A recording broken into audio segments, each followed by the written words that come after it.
Welcome to you my all students. पिछली video तक हम टेंस के अध्ययन में प्रेजेंट इंडेफिनिट टेंस के पॉजिटिव और नेगेटिव का अध्ययन कर चुके हैं। हमने पिछले वीडियो में आपको भी बता दिया था कि अगले दिन हम इंट्रोगेटिव सेंटेंस का अध्ययन करेंगे।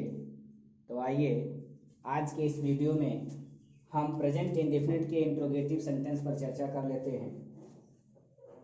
यहाँ एक शब्द आया है इंट्रोगेटिव सेंटेंस, जिसे हम हिंदी में कह रहे हैं प्रश्नवाचक वाक्य। एक शब्द जो जुड़ गया आगे कि प्रश्न। प्रश्न का मतलब क्वेश्चन, चाहे हम किसी से पूछ रहे हों या किसी के क्वेश्चन का जवाब दे रहे हों। अगला हमसे पूछ रहा हो, जो जवाब हम देंगे वो पॉजिटिव में देंगे। प्रश्न कोई भी पूछा जाएगा तो वो आपका प्रश्नवाचक वाक्य ही होगा। यानी यहाँ से एक परिभाषा निकल कर आ रही है कि वह वाक्य जिसमें किसी प्रकार का प्रश्न किया जा रहा हो उसे हम प्रश्नवाचक वाक्य कहेंगे। अभी तक हमने आपको बताया था कि पॉजिटिव सेंटेंस का स्वीकारात्मक वाक्य, यानी जिस वाक्य में किसी कार्य को सब्जेक्ट के द्वारा स्वीकारा जाता हो उसे हम पॉजिटिव सेंटेंस कहते थे, और जिस वाक्य में सब्जेक्ट के द्वारा किसी भी कार्य को नकारा जाता हो अर्थात इनकार किया जाता हो उसे हम नेगेटिव सेंटेंस कहे। आज जिस वाक्य में हम किसी भी प्रकार का प्रश्न कर रहे हैं उसे हम प्रश्नवाचक वाक्य कहेंगे। इतनी बात आप जान चुके हो। आइए हम इसका ट्रांसलेशन कैसे करेंगे इस पर अध्ययन कर लेते हैं। उससे पहले हम आपको कुछ रूल लिखा देते हैं। क्यों? क्योंकि कोई भी प्रश्न, कोई भी ट्रांसलेशन बगैर किसी रूल, फार्मूले आदि के अनुसार ना हो करके दूसरे तरीके से नहीं हो सकता। इसी पर अगर हम कोशिश करेंगे तो शायद जान सकेंगे। रूल फर्स्ट में आप लिखेंगे कि प्रश्नवाचक वाक्य में प्रश्नवाचक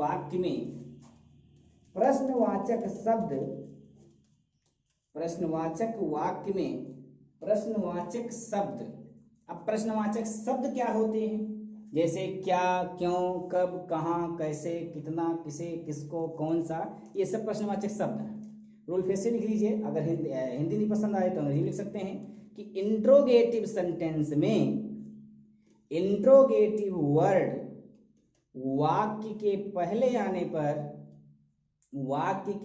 आने पर उसकी अंग्रेजी नहीं लिखते हैं तथा उसके स्थान पर सब्जेक्ट के अनुसार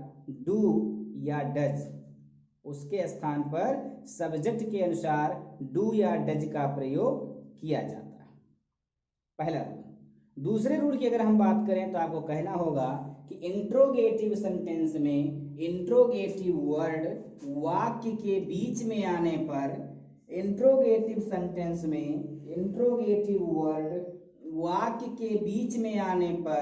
उसकी अंग्रेजी सबसे पहले लिखते हैं तथा अन्य सभी परिवर्तन रूल फर्स्ट के अनुसार करते हैं। जो रूल अभी हमने फर्स्ट में लिखाया है उसी के अनुसार करेंगे। एक बार फिर से रूल सेकंड आप सुन लीजिए। इंट्रोगेटिव सेंटेंस में इंट्रोगेटिव वर्ड वाक्य के बीच में आने पर उसकी अंग्रेजी सबसे पहले लिखते हैं तथा अन्य सभी परिवर्तन रूल फर्स्ट के अनुसार करते हैं। तीसरा रूल की अगर हम बात करें तो आपको लिखना होगा कि मेन वर्ब का फर्स्ट फॉर्म लिखते हैं। एक चौथा रूल, अंतिम रूल होगा, आप लिखेंगे कि प्रत्येक वाक्य के अंत में क्वेश्चन मार्क लगाते हैं। क्वेश्चन मार्क क्या होता है? क्वेश्चन मार्क को हम इससे प्रदर्शित करते हैं। ध्यान से देख लीजिएगा। क्वेश्चन मार्क को हम इससे प्रदर्शित करते हैं ये वाक्य के लास्ट में। अभी हम पॉजिटिव और नेगेटिव में फुल स्टॉप लगा रहे थे, यहाँ पर क्वेश्चन मार्क लगाएंगे। चलिए अब इसके फार्मूले की बात कर लेते हैं। फार्मूला को हिंदी में क्या कहते हैं? सूत्र। फार्मूले को हिंदी में सूत्र। हम फार्मूला लिखते हैं डू या does plus subject plus verb first form plus object plus other word plus question mark. दूसरे फार्मूले की अगर हम बात करते हैं तो इंट्रोगेटिव वर्ड प्लस डू या does plus subject plus verb first form plus object plus other word plus question mark. ये दो फार्मूले बनते हैं। दो फार्मूले जरूर हैं, लेकिन एक चीज आपको दिखाई दे रही होगी कि कुछ वर्ड के बाद दोनों फार्मूले सेम हैं। कहाँ? आप यही इन दोनों फार्मूले में डिफरेंस एक चीज का देख रहे होंगे आप कि ये यहां से लेकर यहां तक और यहां से लेकर के यहां तक ये दोनों फार्मूले एकदम सेम दिखाई दे रहे होंगे आपको। सिर्फ दूसरे वाले फार्मूले में एक चीज बढ़ गया है, इसका नाम है इंट्रोगेटिव वर्ड, जिसे हम हिंदी में कहेंगे प्रश्नवाचक शब्द। बस दोनों फार्मूले में एक ही बात का अंतर दिखाई दे रहा है। जिस प्रकार रूल फर्स्ट और रूल सेकंड हमने लिखाया उसी तरीके से आपको दो फार्मूले भी दिखाई दे रहे हैं। अब शायद हो सकता है कि आप फार्मूले से ना समझ पा रहे हो, रूल से ना समझ पाए हो, लेकिन आपका सारा कंफ्यूजन एग्जाम्पल के माध्यम से दूर हो जाएगा। चलिए हम लिख लेते हैं पहला एग्जाम्पल कि क्या वह किताब पढ़ता है। दूसरे की अगर हम बात करें, क्या वह स्कूल जाते हैं। तीसरे एग्जाम्पल की अगर हम बात करते हैं तो वह खाना क्यों खाता है। चौथा एग्जाम्पल भी हम दे देते हैं कि वह कहाँ रहते हैं। वह कहाँ रहते हैं। और बहुत बड़े बड़े एग्जाम्पल्स आपको मिलेंगे सॉल्व करने के लिए, लेकिन हम 4 एग्जाम्पलों पे चर्चा कर लेते हैं। आप देख पा रहे हो कि 4 एग्जाम्पल हैं, जिसमें 2 एक तरीके का है और 2 एक तरीके का है, लेकिन 4 के चारों एक दूसरे से अलग है। कैसे अलग हैं इसे भी हम जानते हैं। अभी हमने आपको रूल फर्स्ट लिखाया था कि इंट्रोगेटिव सेंटेंस में, फिर से सुनिएगा, इंट्रोगेटिव सेंटेंस। अब इंट्रोगेटिव सेंटेंस की आप पहचान कैसे करोगे कि जो हिंदी वाला सेंटेंस हमें मिला है वो इंट्रोगेटिव है कि पॉजिटिव है कि निगेटिव है। तो उस दिन पिछले वीडियो में मैंने आपको बताया था कि आप चेक कर लीजिए कि अगर पूरे सेंटेंस में कहीं नहीं आया है तो नहीं आया है, या क्या क्यों कब कहाँ कैसे ये सब वर्ड नहीं आए हैं तो पॉजिटिव होगा। अगर पूरे सेंटेंस में नहीं शब्द कहीं आ गया तो निगेटिव होगा, और पूरे सेंटेंस में क्या क्यों कब कहाँ कैसे ये आ गया तो इंट्रोगेटिव होगा, और नहीं क्या क्यों कैसे ये दोनों आ गए तो इंट्रोगेटिव निगेटिव होंगे। तो आप देख सकते हैं कि इसमें देखिए लिखा है क्या वह किताब पढ़ता है, तो इसमें क्या शब्द आया है, नहीं तो आया नहीं है, इसके मतलब निगेटिव नहीं है। क्या आ गया तो केवल क्या हो सकता है, इंट्रोगेटिव वर्ड है ये, तो इंट्रोगेटिव वर्ड होने के नाते ये सेंटेंस आपका इंट्रोगेटिव सेंटेंस होगा। और दूसरी बात, हर इंट्रोगेटिव सेंटेंस के बाद में क्वेश्चन मार्क लगा होता है। क्वेश्चन मार्क से भी आपको पता चल जाएगा कि ये इंट्रोगेटिव सेंटेंस है। पहचान, पहली वीडियो में हम बता चुके हैं आपको कि प्रेजेंट इंडेफिनिट की पहचान होती है, ता है, ती है, ते है, ये सब। तो ता है, ती है से हमने पहचान लिया कि प्रेजेंट इंडेफिनिट का इंट्रोगेटिव सेंटेंस है, और प्रेजेंट इंडेफिनिट के इंट्रोगेटिव सेंटेंस के ये फार्मूले हैं। अब इसको हमें सॉल्व करना है, तो सॉल्व करने से पहले हम अपने रूल को एक बार रिपीट करते हैं। आपको लिखाए हैं कि इंट्रोगेटिव सेंटेंस, ये इंट्रोगेटिव सेंटेंस ही तो है, तो इंट्रोगेटिव सेंटेंस में इंट्रोगेटिव वर्ड मतलब क्या क्यों कब कहां कैसे, तो देखिए इंट्रोगेटिव वर्ड ही तो है, यानी इंट्रोगेटिव सेंटेंस में इंट्रोगेटिव वर्ड वाक्य के पहले आने पर, देखिए पहले आया हुआ है, पूरे वाक्य में सबसे पहले आया है इंट्रोगेटिव वर्ड। आपको लिखाया गया है कि इंट्रोगेटिव सेंटेंस में इंट्रोगेटिव वर्ड वाक्य के पहले आने पर इसकी अंग्रेजी नहीं लिखते हैं, इसकी अंग्रेजी नहीं लिखते हैं, तथा इसके स्थान पर सब्जेक्ट के अनुसार, यानी सब्जेक्ट हमारा यहां पर क्या है, ही, तो सब्जेक्ट के अनुसार, मतलब सब्जेक्ट हमने क्लियर किया। अब इसमें पहले वाले फार्मूले का इस्तेमाल करेंगे, क्यों, क्योंकि इंट्रोगेटिव वर्ड हमारा सबसे पहले आया, बीच में आया होता तो इस फार्मूले का इस्तेमाल करते। तो आपसे कहा गया कि सब्जेक्ट के अनुसार डू या डज का प्रयोग किया जाता है। किसके स्थान पर? इसी इंट्रोगेटिव वर्ड के स्थान पर। एक बार फिर से सुन लेते हैं। इंट्रोगेटिव सेंटेंस में इंट्रोगेटिव वर्ड वाक्य के पहले आने पर इसकी अंग्रेजी नहीं लिखते हैं तथा इसके स्थान पर, इसके जगह पर सब्जेक्ट के अनुसार डू या डज का प्रयोग किया जाता है। तो जैसा कि हम नेगेटिव में पढ़ चुके हैं कि सिंगुलर सब्जेक्ट के साथ डज और प्लूरल सब्जेक्ट के साथ डू का प्रयोग किया जाता है, परंतु यहाँ पर हमारा जो सब्जेक्ट है ही वो सिंगुलर है, इस नाते हम इसके जगह पर क्या लगाएंगे? डज। ध्यान रहे पहला शब्द आपका कैपिटल होना चाहिए। चलिए, डू या डज में से कोई एक हमने लिख लिया, फिर सब्जेक्ट लिख लिया। अब आगे हमारा फार्मूला कहता है कि वर्ब का फर्स्ट फॉर्म लिखिए। तो चलिए हम देखते हैं कि क्या वह किताब पढ़ता है। तो ता है पहचान है, पढ़, रीड हमारा क्या है? वर्ब है। तो does he read the book, यानी डू डज हमने लिख लिया, सब्जेक्ट लिख लिया, वर्ब हमारा था पढ़, यानी पढ़ने की अंग्रेजी रीड। फिर हमारा फार्मूला कह रहा था कि ऑब्जेक्ट लिखिए, तो पढ़ रहा है तो क्या पढ़ रहा है?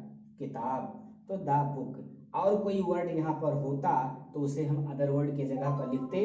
अगर वर्ड नहीं है तो हम यहाँ पर कुछ ना लिख करके लास्ट में क्वेश्चन मार्क का प्रयोग कर देंगे। अब पहला एग्जाम्पल शायद आप समझ गए होंगे, इसी के आधार पर हम दूसरे एग्जाम्पल की बात करते हैं। लिखा गया है कि क्या वह स्कूल जाते हैं, यानी जैसे ये था सेम ऐसा है ये भी है। इंट्रोगेटिव सेंटेंस में इंट्रोगेटिव वर्ड वाक्य के पहले आने पर इसकी अंग्रेजी नहीं लिखते हैं तथा इसके स्थान पर सब्जेक्ट के अनुसार, सब्जेक्ट हमारा यहाँ पर क्या है? दे, यानी वह की अंग्रेजी दे होती है। तो दे या प्लूरल है तो प्लूरल के साथ डू का प्रयोग करते हैं। आपको जानकारी पहले वाले वीडियो में होगी। यानी इसी के जगह पर जहां डज लगाए थे, अब यहाँ हमारा सब्जेक्ट सिंगुलर था, इस नाते इसके जगह पर डज लगाया गया था। यहाँ हमारा सब्जेक्ट प्लूरल है, इस नाते इसके जगह पर डू लगाए। तो डू डज में से हमने लगा लिया, तो सब्जेक्ट लिख लिया। फिर वर्ब का फर्स्ट फॉर्म, यहाँ ते है आपका पहचान है, जा आपका वर्ब है, यानी गो, जाने की अंग्रेजी गो होती। अब कहाँ जा रहा है? जा रहा है स्कूल, यानी गो टू स्कूल। स्कूल हमारा ऑब्जेक्ट हो गया। अब इसमें भी और कोई शब्द तो भी बचा नहीं, यानी जितने भी वर्ड थे सबकी अंग्रेजी हम लिख चुके हैं। ते हैं यानी पहचान की अंग्रेजी कभी लिखी नहीं जाती, तो अदर वर्ड नहीं है, तो इस नाते अदर वर्ड की जगह कुछ ना लिखते हुए लास्ट में हम क्वेश्चन मार्क का प्रयोग कर देंगे। हम उम्मीद करते हैं कि आप ये दोनों सेंटेंस भली भांति समझ गए होंगे। अगर नहीं समझे तो कमेंट बॉक्स में आप पूछ सकते हैं। हम दो एग्जाम्पल समझ चुके हैं और तीसरे वाले एग्जाम्पल की बात करते हैं। लिखा गया है कि वह खाना क्यों खाता है, यानी इंट्रोगेटिव वर्ड जो है हमारे वाक्य के बीच में आया है। अब बीच में आया है तो हम रूल सेकंड के आधार पर इसको हल करते हैं। रूल सेकंड में हमने आपको लिखाया कि इंट्रोगेटिव सेंटेंस में इंट्रोगेटिव वर्ड वाक्य के बीच में आने पर इसकी अंग्रेजी सबसे पहले लिखते हैं, यानी क्यों की अंग्रेजी क्या होगी? व्हाई।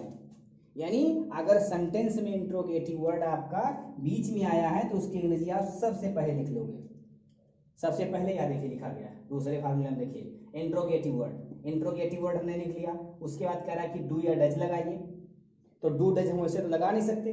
सब्जेक्ट हम देख लेते हैं, सब्जेक्ट हमारा इस सेंटेंस में है वह मतलब सिंगुलर, तो हम सिंगुलर के साथ डज का प्रयोग करते हैं। तो चलिए व्हाई के बाद फिर लिखते हैं डज, यानी इंट्रोगेटिव वर्ड हो गया, डू डज में से एक हो गया। फिर सब्जेक्ट लिखना, सब्जेक्ट हमारा इस वाक्य में ही है। उसके बाद वर्ब का फर्स्ट फॉर्म, वर्ब इसमें खा, ता है पहचान हो गया, खा की अंग्रेजी होती है ईट।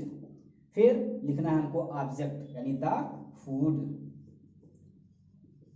यानी खाना तो खा रहा है तो खाना हमारा हो गया ऑब्जेक्ट। अब इसमें भी कोई वो शब्द तो बच नहीं रहा है, इसके नाते हम लास्ट में क्वेश्चन मार्क लगा करके यहीं पे छोड़ देंगे। अगर अदर वर्ड होता तो हम लिखते। अब अगर हम चौथे एग्जाम्पल की बात करते हैं तो चौथा एग्जाम्पल भी हमारा ऐसे ही है कि इंट्रोगेटिव वर्ड उसमें बीच में आया है। फिर इसको भी रूल सेकंड के अनुसार हल करेंगे। रूल सेकंड में कहा गया कि इंट्रोगेटिव सेंटेंस में इंट्रोगेटिव वर्ड वाक्य के बीच में आने पर इसकी अंग्रेजी सबसे पहले लिखते हैं, यानी कहाँ की अंग्रेजी होती है? व्हेयर। कहाँ की अंग्रेजी होती है? व्हेयर। अब कहाँ की एनर्जी हमने लिख लिया, फिर हमको डू डज लगाना है, तो सब्जेक्ट हमारा है वह, और वह की एनर्जी होती है दे। तो डू डज दे होता है, लेकिन दे हमारा प्लूरल है, तो उसके साथ हम डू डज में से एक चूज करेंगे। तो चूज करने के लिए प्लूरल होने के नाते हम यहाँ पर डू का प्रयोग करेंगे। वेयर डू, अब सब्जेक्ट हमारा यानी देखिए इंट्रोगेटिव वर्ड हो गया, डू डज में से एक हो गया, फिर सब्जेक्ट हमारा लिखना है, तो सब्जेक्ट हमारा यहाँ पर है दे। फिर कह रहा वर्ब का फर्स्ट फॉर्म यानी वर्ब ते है, यहाँ पहचान हो गई, तो रहने की एनर्जी होती है लिव, LIVE, लिव हो गया। अब फिर कह रहा है कि ऑब्जेक्ट लिखिए, तो ऑब्जेक्ट हमारा यहाँ पर क्या है, कुछ नहीं है। अब रहने के बाद ये बताया नहीं है कि लखनऊ रहता है, दिल्ली रहता है, ये तो पता नहीं है। इस नाते हम इसी के बाद जस्ट यानी जहां पे खत्म होता है वहीं के बाद क्वेश्चन मार्क लगाएंगे। क्वेश्चन मार्क लगा करके छोड़ देंगे क्योंकि आगे कुछ है नहीं। हम उम्मीद करते हैं कि आप 4 के चारों एग्जाम्पल समझे होंगे और आपको बढ़िया से समझ में आया होगा। तो हमने इंट्रोगेटिव सेंटेंस का अध्ययन कर लिया, हमने आपको रूल्स बता दिया, फार्मूला बता दिया, उसके 4 एग्जाम्पल दे दिए। अब आप इसी तरीके से बहुत सारे एग्जाम्पल बना सकते हैं। अगर आपको इसमें कोई संदेह होगा, कहीं समझ में नहीं आया होगा, तो आप कमेंट बॉक्स में बड़े आराम से हमसे पूछ सकते हैं। लेकिन साथ ही साथ हमने एक वीडियो में पॉजिटिव पढ़ाया, एक वीडियो में नेगेटिव पढ़ाया, आज की वीडियो में आपको मैं इंट्रोगेटिव सेंटेंस पढ़ाया। लेकिन आज ही हम चाहते हैं कि इसका इंट्रोगेटिव नेगेटिव भी पढ़ा दें। क्यों? क्योंकि इंट्रोगेटिव नेगेटिव सेंटेंस इंट्रोगेटिव से ही संबंधित है, इंट्रोगेटिव से ही संबंधित है। आइए हम इंट्रोगेटिव नेगेटिव सेंटेंस की भी चर्चा कर लेते हैं। हमने आपको इंट्रोगेटिव पढ़ा दिया, उम्मीद करते हैं समझ में आ गया होगा। तो इंट्रोगेटिव नेगेटिव सेंटेंस इसी को हम बदल सकते हैं, इसमें आपको परेशान होने की जरूरत नहीं है। यदि आपने इसको समझा है तो इंट्रोगेटिव नेगेटिव सेंटेंस को समझने के लिए वेरी सिंपल काम है, यानी इंट्रोगेटिव नेगेटिव सेंटेंस, इसे हम हिंदी में कहेंगे प्रश्नवाचक नकारात्मक वाक्य।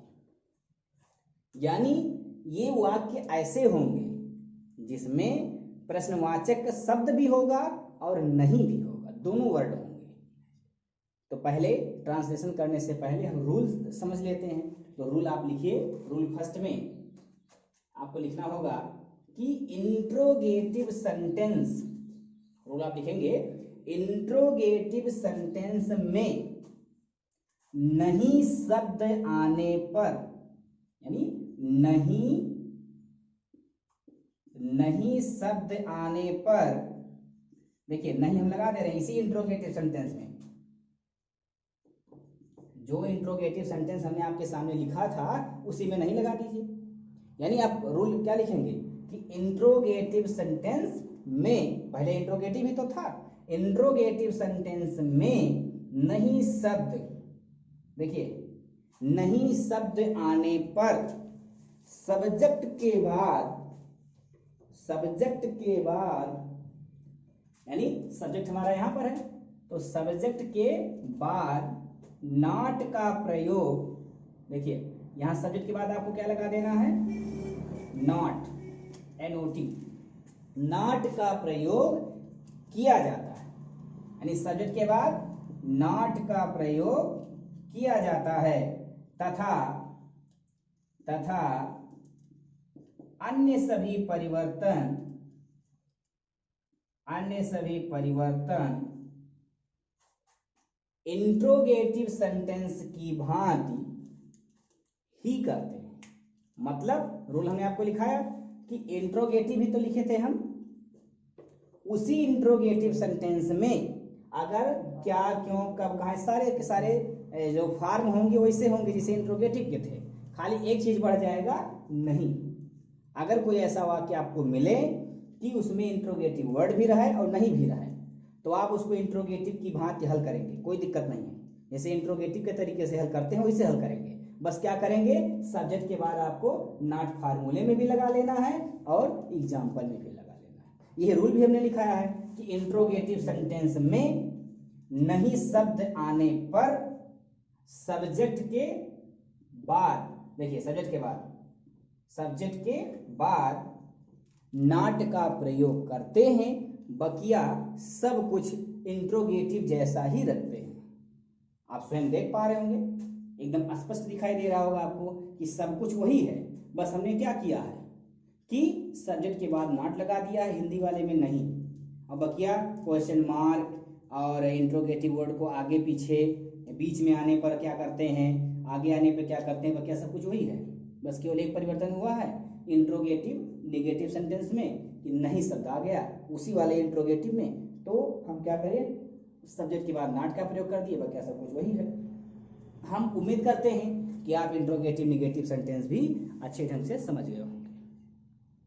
अब हम आपको अगले दिन की जो वीडियो होगी उसके बारे में थोड़ी बहुत जानकारी दे देते हैं। उसकी जानकारी ये है कि ये 4 सेंटेंस हो गए, पॉजिटिव, नेगेटिव, इंट्रोगेटिव और इंट्रोगेटिव नेगेटिव, यानी प्रेजेंट इंडेफिनिट के अंदर 4 सेंटेंस थे, हमने पहली वीडियो में बता दिया। तो प्रेजेंट इंडेफिनिट के चारों सेंटेंसों का अध्ययन हमने कर लिया। इसमें जहां भी आपको प्रॉब्लम्स होगी आप कमेंट से लिख करके पूछ सकते हैं। अगले वीडियो में हम प्रेजेंट कंटीन्यूअस पर चर्चा करेंगे। तब तक के लिए धन्यवाद।